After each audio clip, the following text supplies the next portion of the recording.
Bonjour à toutes et à tous, bienvenue dans cette nouvelle Vendre en direct. Alors aujourd'hui, c'est la journée internationale des droits des femmes, les femmes qui représentent une place minoritaire dans l'entrepreneuriat.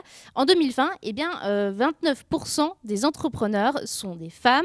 Alors pour en parler, justement, j'accueille ici Claire Matillon et Audrey Guilbeault. Bonjour. Bonjour. Alors vous êtes toutes les deux fondatrices du Café des Entrepreneuses et vous êtes vous-même chef d'entreprise, avec 2 F, bien sûr.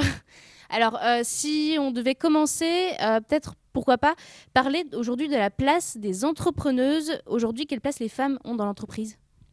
Alors, comme vous le disiez précédemment, les femmes n'ont pas beaucoup de place aujourd'hui dans l'entrepreneuriat. C'est vrai que ça peut être lié aujourd'hui à un syndrome un peu de l'imposteur très, très élevé. Et c'est vrai qu'on nous, on est là pour aider ces femmes à se lancer, mais ça reste minoritaire encore aujourd'hui.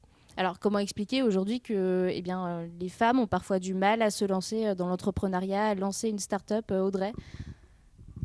Alors, il y a diverses choses, en fait. C'est que tout d'abord, comme le disait Claire, il y a le syndrome de l'imposteur. Elles pensent qu'elles n'ont pas leur place. Et également, quand on crée une entreprise, très souvent, on se sent seul et on a besoin d'être accompagné par sa famille, par ses amis. Et en quelque sorte, on souhaite que notre projet soit validé. Moi, ça a été le cas. Je n'ai pas forcément été accompagnée au tout début par mon mari, donc ça peut être un frein. Donc, il y a beaucoup de freins comme ça, en fait, qui concernent les femmes chefs d'entreprise. Alors, vous parlez justement de la légitimité. C'est l'un des plus gros freins aujourd'hui qui pousse les femmes à ne pas se lancer, même parfois à s'auto-censurer. Oui, exactement. En fait, on crée souvent des ateliers chez nous, en tout cas, au Café des Entrepreneuses. Et le plus souvent, les ateliers les plus pleins, ça va être sur le développement personnel. La peur de la réussite, ça aussi. La légitimité, trouver sa place. La femme se croit toujours inférieure à l'homme. Comme si elle n'avait pas le droit, alors qu'elle a sa place entièrement. Et l'homme ne lui montre pas non plus qu'elle n'a pas sa place. Donc c'est elle, en fait, qui s'automutile, on va dire. Est-ce que c'est aussi une question d'attente par rapport à si on est une femme ou un homme? Vous me disiez avant de commencer l'émission que même les hommes, en fait, finalement, ils sont victimes d'une certaine image de moi, je suis entrepreneur, donc forcément, je dois faire preuve de force. Il y a cette image qui colle à la peau des chefs d'entreprise, aussi bien au féminin qu'au masculin. Oui, en fait, quand on est chef d'entreprise et quand on se lance, on doit forcément prouver qu'on réussit. Sauf que quand on se lance, forcément, on réussit pas dès le départ. Ça met des mois, voire des années, à vraiment être crédible, en fait, dans son métier. Et en fait, dès le début, on a l'impression qu'on a on a vraiment cette pression où on doit dire j'ai du chiffre d'affaires, j'ai un salaire, qu'on soit homme ou femme. Et c'est pas le cas, en fait. Il faut dédramatiser tout ça aussi en disant que l'entrepreneuriat, c'est bien, mais ça met du temps. Alors, quels conseils on peut donner justement aux femmes qui veulent se lancer dans l'entrepreneuriat mais qui hésitent, qui ne savent pas finalement comment on se lance? Alors, moi, je dirais un des conseils les plus importants, c'est de ne pas forcément écouter l'entourage. Comme le disait Audrey, en fait, on peut avoir des bons conseils de l'entourage, mais on peut aussi avoir leur peur qui se reflète sur notre projet. Et nous, des fois, enfin, on y croit en notre projet, et il va y avoir des personnes autour qui vont parasiter en fait ces bonnes ondes. Et voilà, c'est pas forcément écouter l'entourage, en tout cas quand c'est des ondes négatives, mais aussi de croire en son projet et de se dire que rien n'est impossible. Alors, quand on parle des femmes chefs d'entreprise, on parle aussi de capacité.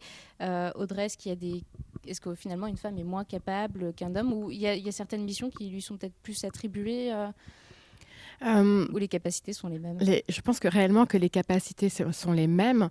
C'est juste que la femme a tendance à se freiner, en fait. Et il y a aussi, il ne faut pas l'oublier, même si maintenant les choses évoluent, on est aussi, alors pour ma part, je suis mère, et c'est vrai que j'ai aussi ce rôle de maman. Mon mari est à son compte, et très souvent, la crèche ne va pas l'appeler lui, ça va être moi, donc c'est moi qui dois prendre du temps. Et donc, il y a aussi ce rôle de mère. Donc forcément, en termes de temps, euh, les femmes se disent, je vais avoir moins de temps, donc je vais peut-être créer une petite entreprise, juste histoire de... Il y a vraiment cette grosse différence, en fait, dès le départ. Donc en fait, on va coller une étiquette aussi qui est familiale, Oui. qu'on n'aura peut-être pas forcément chez l'homme finalement, non?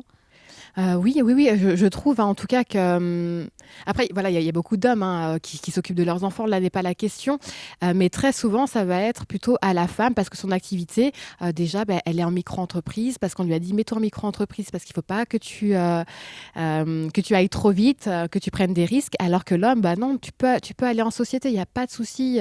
Toi, tu vas grossir, tu vas grandir.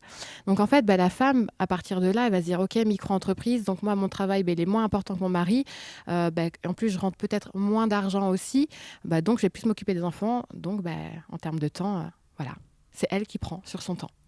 Alors, on l'a dit au début, un peu moins de 30% des chefs d'entreprise en France sont des femmes.